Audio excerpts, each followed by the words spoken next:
I wanted to discuss AI, and I wanted to give my opinion based on what it can do to people's lives in the future, just on a general sort of level, right?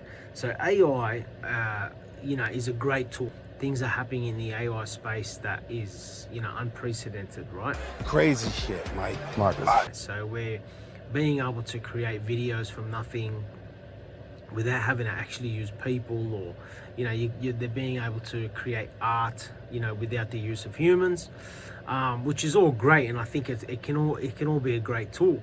So where does that leave the human aspect in all that, or the human that's using it? Pull the string! Pull the string!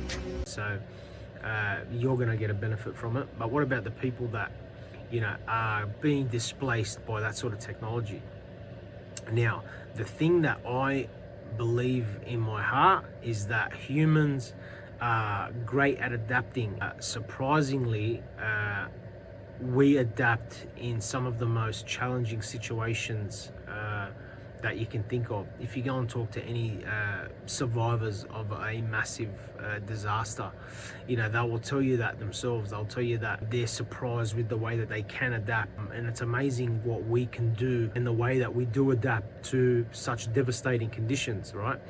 Originally was a telephone, so the telephone would have came out as a piece of technology that progressed the world in a way where the world would have moved so fast, going from handwritten notes back in those times. You would have had to probably jump on a horse and cart. Raven! We need to send a Raven! And drive a message or a letter to someone's house, or give it to the postie back then and whatnot. And that was how we got messages out to each other. Then the phone comes along, the telephone comes along. The telephone, instant voice communication between two people. Telephone. It would have displaced, all of those people who were still delivering handwritten notes and things like that. So it would have displaced so many jobs within that period that it would have been record high, job displacement and things like that. But when the telephone came out, humans adapted. We're still here. It didn't devastate the whole world, and the whole world civilization didn't collapse from the phones being invented, right? Which I believe once the phones came out, they called that that was the Industrial Revolution, I believe, or somewhere around that time.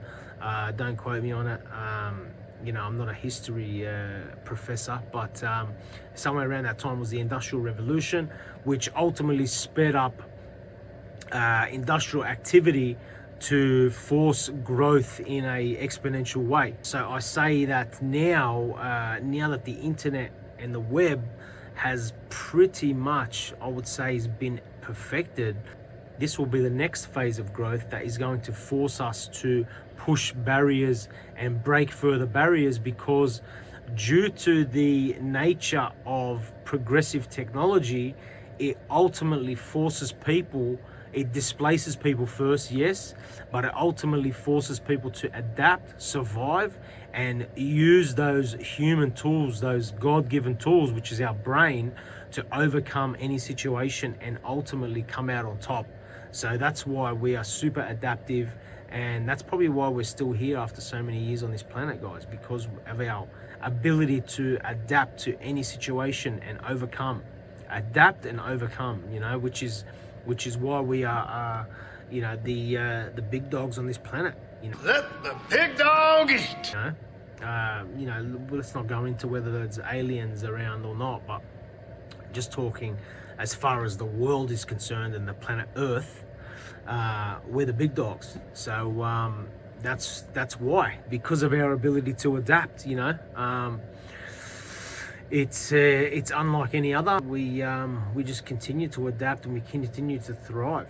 Not only do we survive, but we do thrive. So it pushes us, and it's times like these that do push us to survive and thrive, and make sure that we do come out on top. So we got that killer instinct, guys, that survivor instinct in us. It's built into our DNA, strands from millennia ago. I'm a scientist. Right, we are survivors and we dominate. So that's what we do as humans. So AI can come out and it can displace a few little jobs here and there, which is tough. And I know we're all going through a tough time at the moment together as a collective. But at the same time, I don't think it's anything to be scared of. I think we just need to dig our heels in and adapt to the current changes and ensure that we're staying ahead of the changes and ahead of the curve. And that's what we need to do to ultimately come out on top. You know, we just need to stay with it, embrace it, know that it's here to stay, and work out how we are going to come out on top. That's the key, that's the goal, that's the takeaway.